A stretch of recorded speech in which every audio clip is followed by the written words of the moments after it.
welcome to Street Talk. Today we are on location in Columbus at Columbus State University. Tonight is the 2019 Diversity Forum. We're going to take you inside to give you highlights of this great university here and how they talk about embracing diversity within our community. You may see a lot of your community stars here. It's Street Talk. I'm your host, Loretta Rose. You're watching it here on CTV.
I said I had 18 pages in my bio. I said, don't worry about reading all of that. Just stick to the highlights. And I am wearing CSU red, by the way, so we're all connected in that.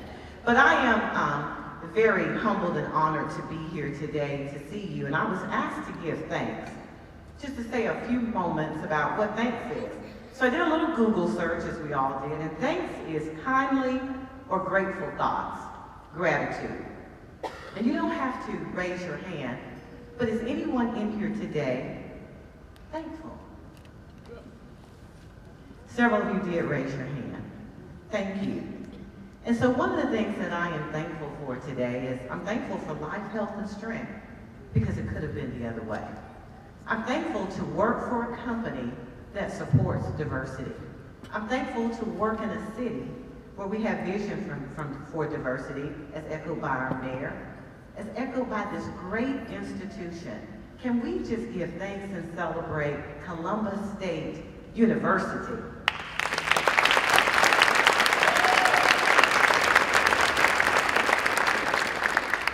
I do a lot of speaking, I do a lot of travels, and there's not every university that has that focus for diversity. And diversity is just simply recognizing that we are all different.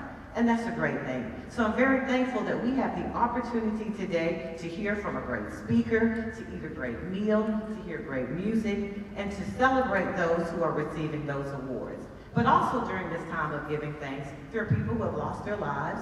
There are people in our valley area who suffered tragic loss recently in the tornadoes. So I want to ask you if you would take just about 10 minutes of silence just to be thankful and remember those who I've named.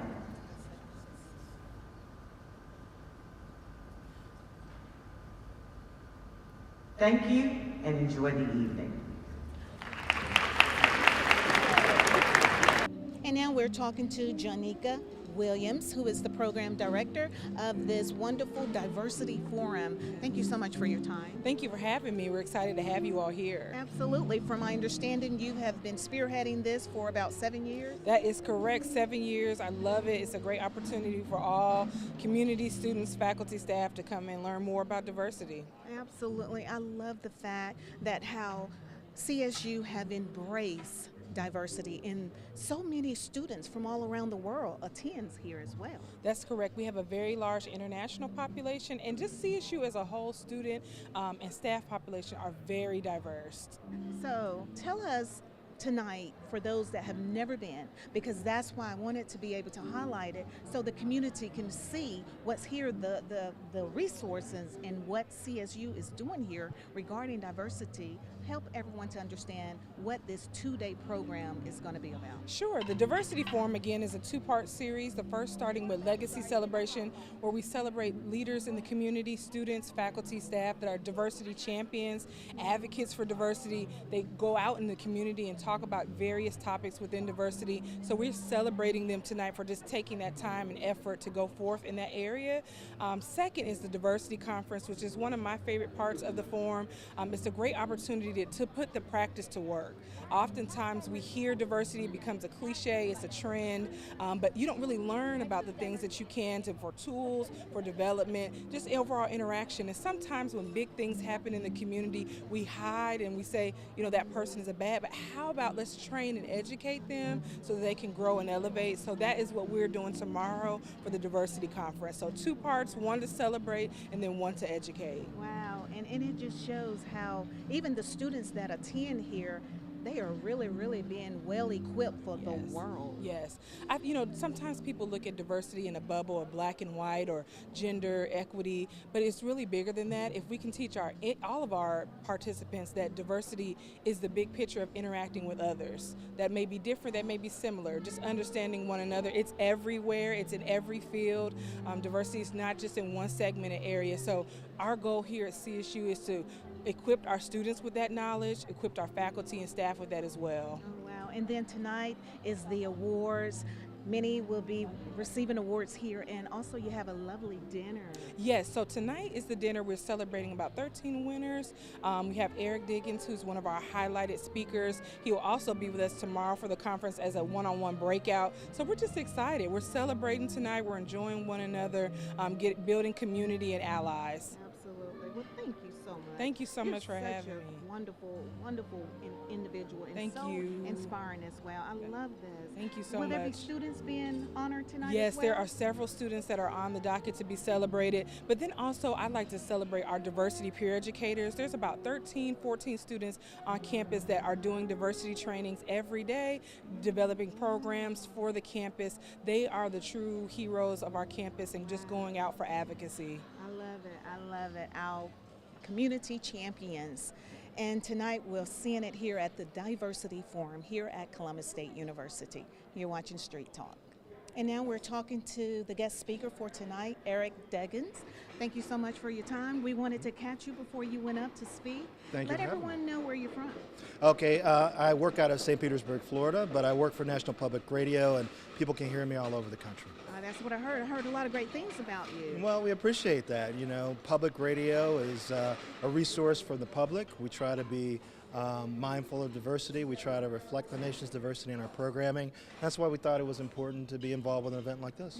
Wonderful, wonderful. I love the act of just embracing diversity. How important is it in a day like it is today? Because we have so many different ethnicities, different cultures in our environment.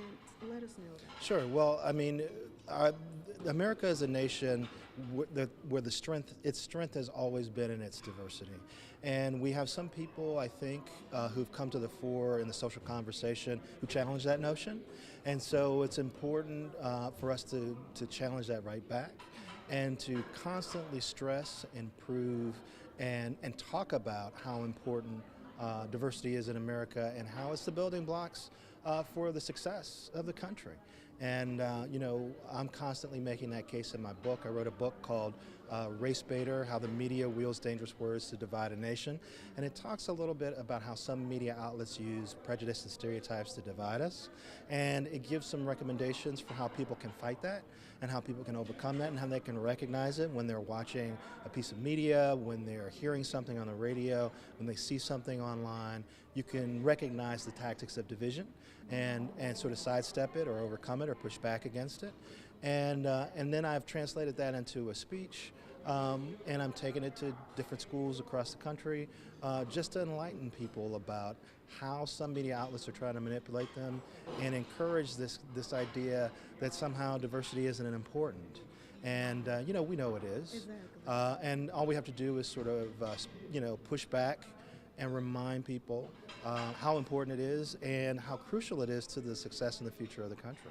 Absolutely. Absolutely. I love that. I love that. And people need to have some techniques and how to be able to combat what they see and what's happening because I don't think we get enough teaching of it. Exactly, and also the last chapter of my book especially talks about how to talk about these issues across racial lines, across gender lines, across generational lines, because that's one thing that's very difficult. Starting the conversation, having the conversation in a way that's positive, in a way that people understand each other better, in a way that minimizes anger and negative feelings. It's hard sometimes to broach these subjects in a way that makes people feel good when the conversation's over, and that's something that I try really hard to do when I talk about this subject in my speeches, and I have a lot of tips in my book about how you can talk about these issues in a way that's very constructive and very positive and doesn't leave people feeling angry or feeling as if they're divided. Absolutely. Well, we need you to come back. All right, Because anytime. you have so much to share. How can people get the book and how can people follow you on social media? Well, the book is available on Amazon and it's also available at Barnes & Noble. You can also get it through their online resource. And it's in a lot of libraries. I think we have a bunch of them. We even have some signed copies in the library here at Columbus State, so people could stop by here and pick it up if they like.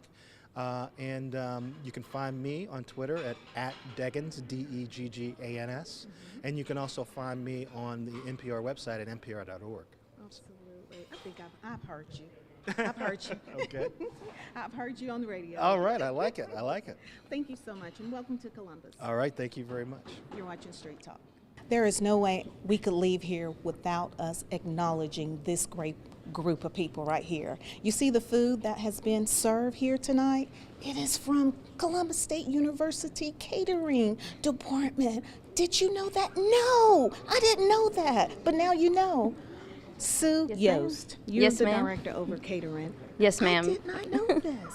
Yes, ma'am. We have a great team here, a great culinary team. Orlando Sneed is the sous chef here and leads the culinary team, and then we've got some great supervisors. Latasha Bush and Brenda Walton are the front of the house supervisors, do a fabulous job for us. So it's truly a team effort.